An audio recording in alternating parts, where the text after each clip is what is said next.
The honourable member for Cambridge. Hear, hear. Thank you, Mr. Speaker. It's an honour to rise in this chamber on behalf of the people of Cambridge and North Dumfries and to respond to the speech from the throne. As the first woman ever elected to represent this riding in Ottawa since Confederation, I carry that responsibility with deep gratitude and with a commitment to serve with heart and purpose. This is the community where I was born and raised, where I've raised my family, and where I've spent my life giving back. Whether it's focusing on youth and seniors, supporting veterans, or standing up for those who have no voice, including the victims of human trafficking.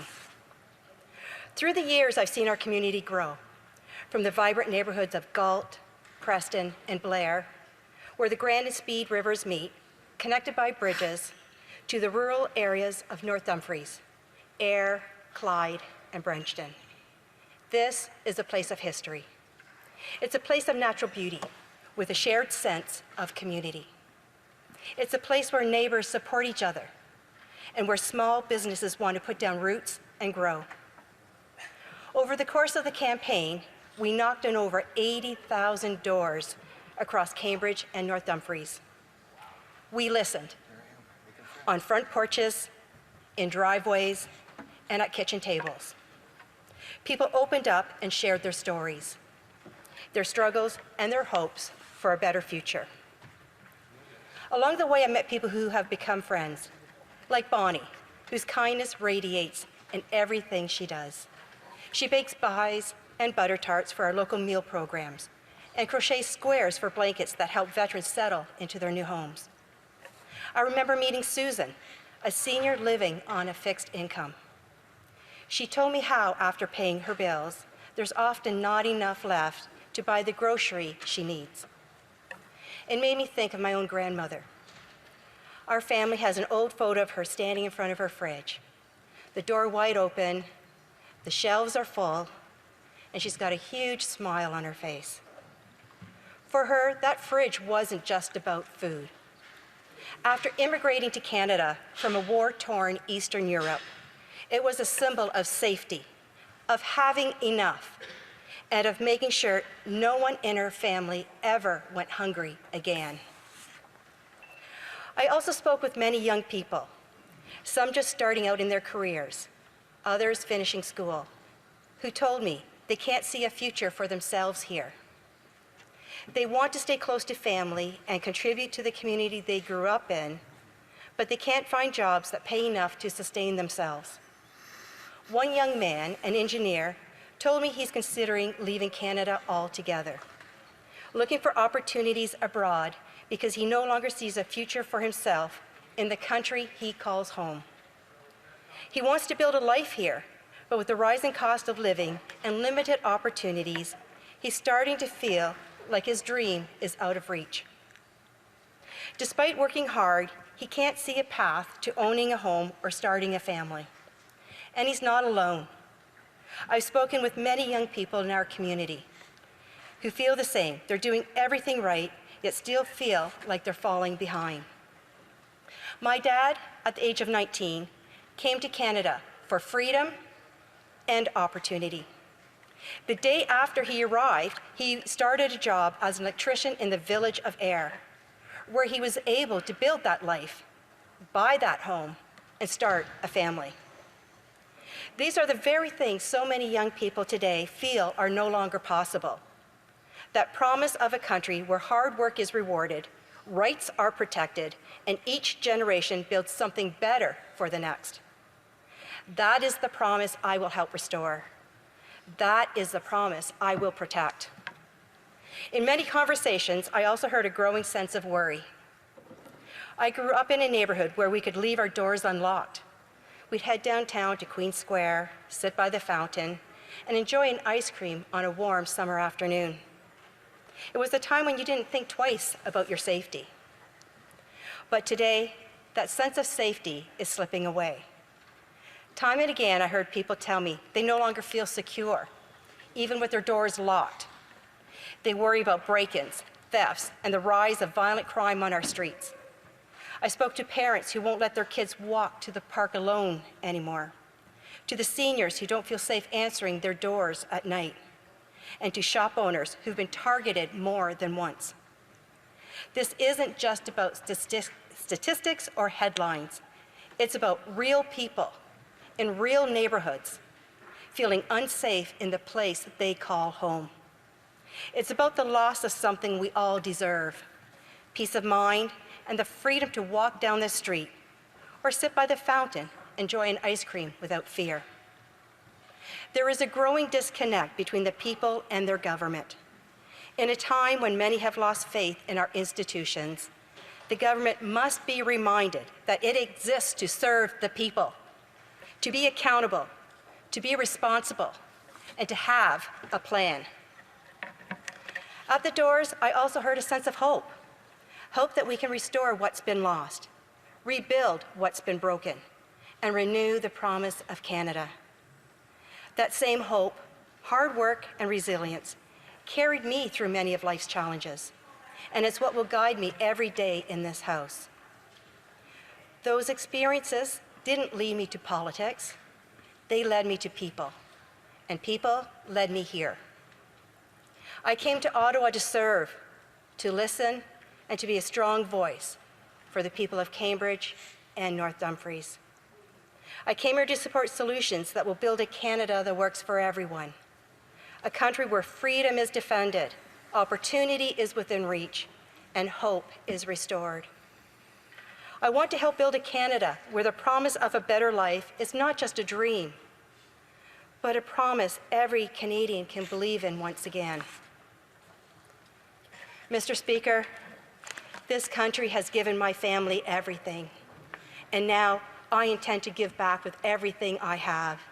I will serve with honesty, I will lead with integrity, and I will never forget who sent me here. I want to take a moment to say thank you from the bottom of my heart. To my husband, Bill, your love and support have been my constant through every challenge and every victory. Thank you for standing by me, for believing in me, even on the days when I doubted myself, and for reminding me why this work matters. To my two incredible daughters, you have been my inspiration from the very beginning. Watching you grow into strong, compassionate women has been the greatest gift of my life. To my 5 beautiful granddaughters, each of you is a bright light in my world. You are the reason I stand here today, fighting for a future where your dreams can take root and flourish right here at home. To my brother who stood with me from the beginning, thank you for your support and all your help. To my mom, thank you for your selfless love and the sacrifices only a mother makes. Everything I am began with you. To the many volunteers, neighbors, and friends who gave their time, their energy, and their hearts to this campaign, thank you. This journey wasn't mine alone. It belonged to all of us. Every door we knocked on, every conversation we had, every moment we shared, it mattered. And it shaped the person I am now. Finally, to the people of Cambridge and North Dumfries, thank you for sharing your stories and for welcoming me into your home and lives. Every day in this chamber, I carry your struggles and your hopes with me, humbled by the trust you've placed in me and fighting to make sure that every person can open their fridge with a smile, just like my grandmother once did. Thank you, Mr. Speaker. Questions and comments? Questions et commentaires? The member for Winnipeg North. Yes, thank you, Mr. Speaker. I'd like to pick up on the theme of hope. I think Canadians as a whole, over the last, just over a month ago, we had just over 8.5 million people vote for the Liberal Party of Canada and the new Prime Minister and, in fact, a new government. In that messaging that was provided, I believe it was very strong and tangible, one where we wanted to see a united candidate to take on Trump tariffs and trade, one that wanted to see recognition in terms of the affordability issue. And the Prime Minister has made that commitment. That's why he's in Saskatchewan today, working with the premiers. That's why the first initiative he took was a major tax reduction for over 20 million Canadians. I'm wondering if she supports those two initiatives. For Cambridge.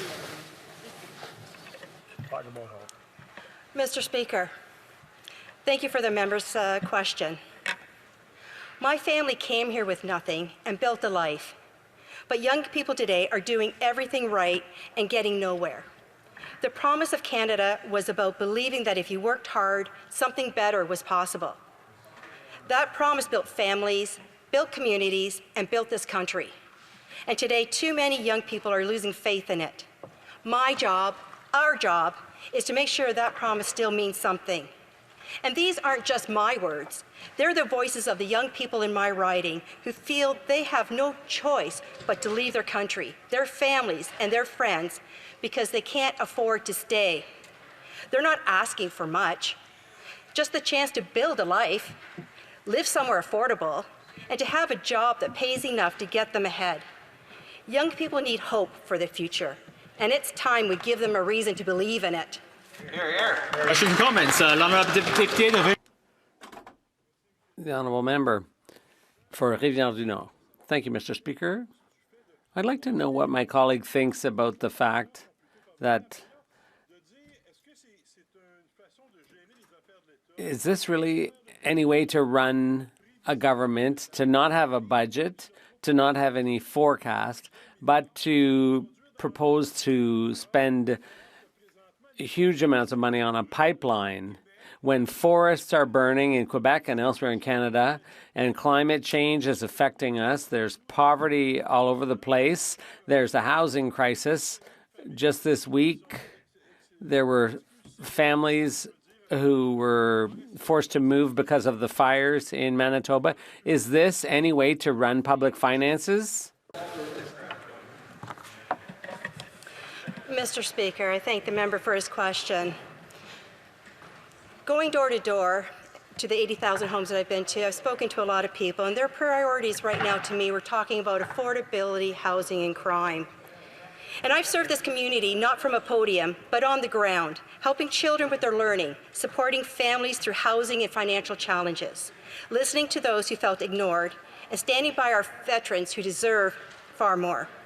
I've heard their stories, I heard their struggles and their hopes, and I'm here because of them, to be their voice and to serve with the same commitment I've shown in my community. In this House, I will do what I was sent here to do, stand up for the people I represent, and work every day to make their lives better. Comments. The honourable member for Kamloops, Thompson, Nicola. Thank you, Mr. Speaker. It's always a pleasure to rise on behalf of the people from Kamloops, Thompson, Nicola. And we're in a new parliament, and yet we're seeing the exact same thing from the Liberals. In fact, the member for Winnipeg is doing so much of the talking when we have so many new and, dare I say, talented Liberals. And here we go again, and the member for Winnipeg seeks to do all the talking. We have two men on the Liberal side, and all they do is seemingly talk for everybody else. I'm going to just ask my colleague and to reflect back on what he asked. What were you hearing at the doors about this strong elbows-up mentality that was an apparent panacea? Order. Remind the honourable member of questions through the chair and the honourable member for Cambridge.